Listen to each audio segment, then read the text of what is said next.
I jumped off the porch after taking notes.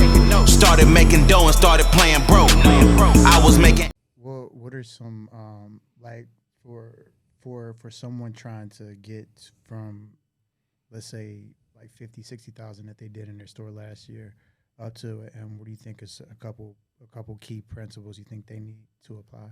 Yeah, I think you need to be on multiple channels of advertising. Not right away. First, you should dial in on one, like master one, get consistent results, consistent profits from one. But once you reach that level, I think it's definitely worth it to try to get on other platforms, because this allows you to stay more consistent.